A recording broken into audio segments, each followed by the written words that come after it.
So you've got this old Irish story, so it comes from Ireland, of like a guy who's a Stingy Jack. He's this bad guy, not very friendly, very selfish, lives his life for himself, wreaking havoc everywhere he goes, a lot of lying and manipulating and that sort of thing. And then there's this, you can find various forms of this story where a few different things happen, but the theme is pretty similar, which is Satan hears about him, finds out how bad he is, and he's intrigued, he wants to meet him.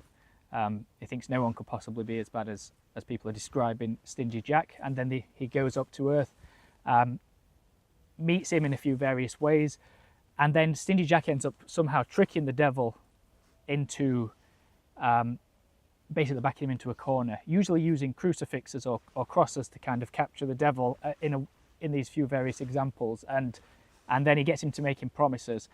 And by the end of it, one of the things he's promised is that the devil will never take his soul.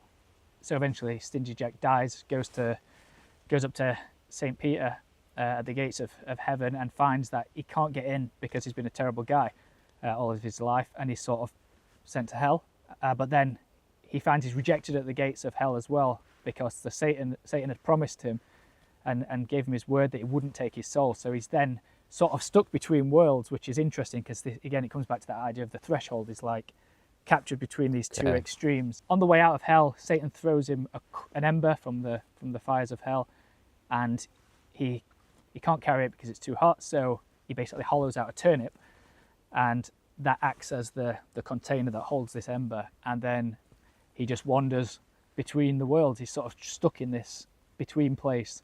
Wow. That's the story of Stingy Jack. They then came to call him Jack of the Lantern, which obviously changed into Jack-o'-lantern. And when the Irish immigrants moved to America, in I think it was like the 19th century, they took these stories with them, and they first encountered pumpkins for the first time, which only grew on that continent. So they was amazed to find that these are way better than turnips. And then that's come back over to the British Isles, to Ireland, and from the States. So that's really interesting. Interestingly though, that means that the origins of the pumpkins are actually come from the post-Christian, so they're not like a pre-Christian tradition. And there's lots of these things in Halloween that I think a lot of Christians, especially if you're sort of squeamish about Halloween, I think you might miss some of these things, that it's like that is a story about a guy trying to get one over on the devil and one over on God, and ultimately ending up trapped between them. And then we use the pumpkins again like gargoyles on a church. This like I think the word's apotropaic, which is like to ward off. It's basically an apotropaic device, I think, is what people describe them as. But there's one on the Durham Cathedral as well.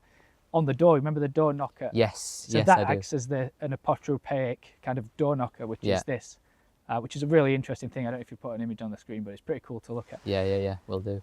I find it a very compelling story, and I know that, as always with these things, we're wrestling with kind of different worldviews, and there'll be a lot of Christians who hear that and they'll be like, oh, the story and going up to St. Peter and then to the devil, it's so like mythological, it has no place in the kind of, in kind of a more sophisticated Christianity. And I really, really think we need to change our view on that, and we really need to pay attention to these stories. And I've only come to pay attention to them because of the work of Jonathan Pageau, and there are others out there. There's so much in that. I feel like we could have a whole conversation just about that folk tale, and it is a folk tale, but we have to not throw the folk elements out of Christianity. And I think that's why we've been left with a kind of flattened out faith. Just to say quickly, like the Tom Holland point, the historian Tom Holland talks about a kind of Christianity needs to like rediscover its weirdness, its strangeness. A man who's crucified, and there he is on the cross. We're looking down at a sculpture of him hanging on a cross, like we're eating his body and drinking his blood. Is already a very strange religion. But we just flattened out all the other elements we could without losing the kind of basic, the creedal elements. But there's so much in that story, and it speaks of how reality actually works, or how we actually experience the world, rather than a kind of neat thing like the Stingy Jack character, like this person, as you kind of say, in this liminal space, the person that's in between worlds, the wanderer. And I think a lot of it is about having the humility to say, there is more here than I don't. Why is this endured? Why is this endured, and why has it emerged? And to have the humility to say, I won't throw it away, I'll keep it and see what happens. Christ says, you'll know a tree by its fruits. I love I love to pull that one out.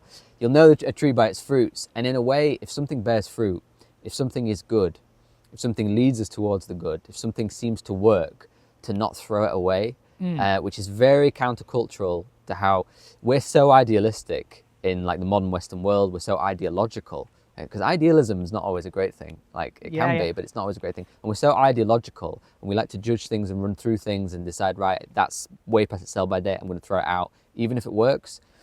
Very kind of enlightenment problem, I suppose.